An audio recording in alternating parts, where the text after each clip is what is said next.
பன்னீர் எப்படி செய்யலாம் பார்க்கலாம் வாங்க.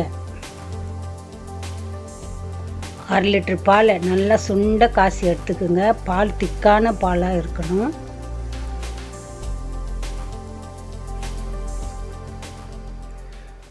இப்போ ஒரு எலுமிச்சம்பழத்தை எடுத்து பாதி பழத்தை இப்போ விடுறேன். பால் பாருங்கள் நல்லா திரிஞ்சி வருது.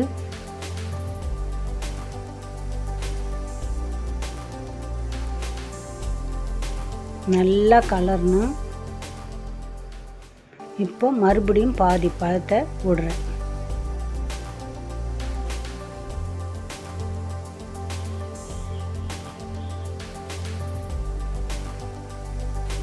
பாருங்க பால் நல்லா திரிஞ்சிடுச்சு. இப்படி தான் வரணும்.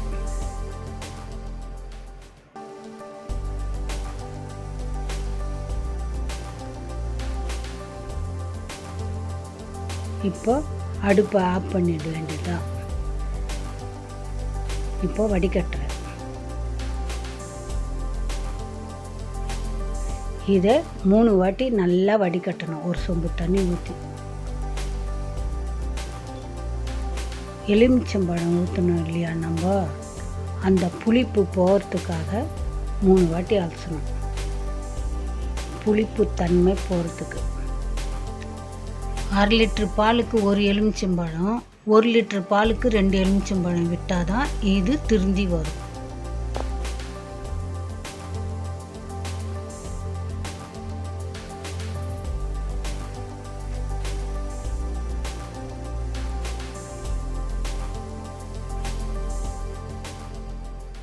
பாருங்க மறுபடியும் அலசுறேன்.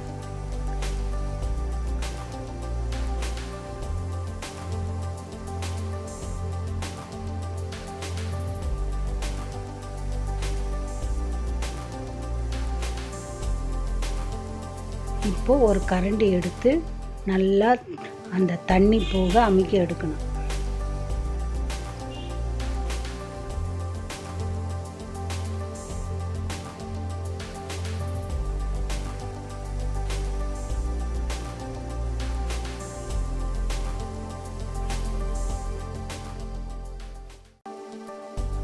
இப்போ முறுக்கு குழாய் எடுத்து வச்சிருக்கிறேன்.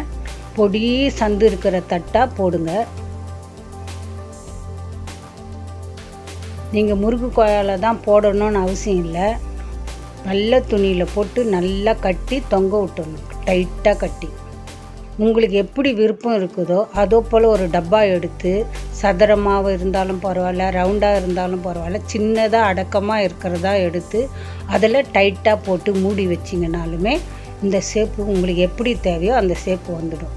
இப்போ பாருங்கள் எல்லாம் போட்டாச்சு. இப்போ மூடியை எடுத்து போட்டு நல்லா டைட்டாக மூடணும்.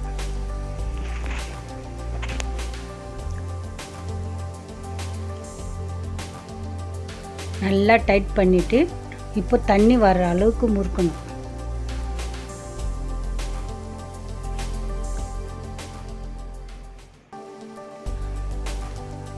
ரொம்ப டைட்டாக முறுக்காதீங்க, லைட்டாக முறுக்குங்க. அந்த பன்னீர் லைட்டாக வெளியே வந்தால் போதும். பாருங்க தண்ணி கொட்டுது.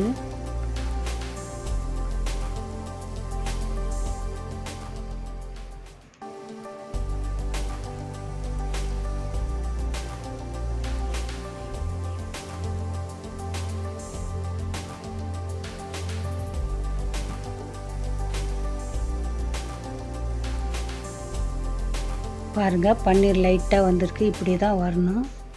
இப்போது ஜல்லாடியில் வச்சோம்னா தண்ணி சொட்டிடும்.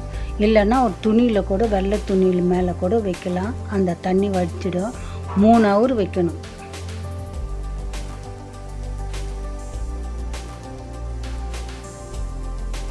இப்போ 3 ஹவர் முடிஞ்சிடுச்சு. இப்போது திறக்கிறேன் பாருங்கள்.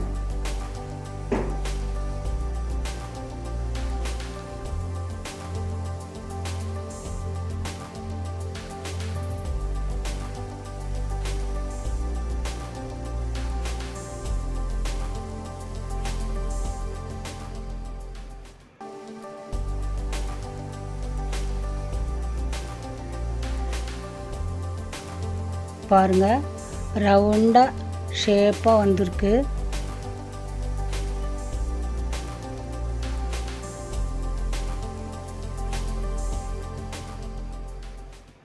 இப்போ கட் பண்ணுறேன் பாருங்கள்.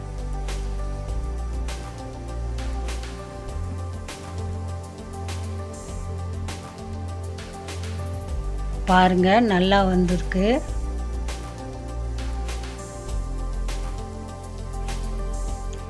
அரை லிட்டர் பாலுக்கு இவ்வளோ பன்னீர் தான் வரும்.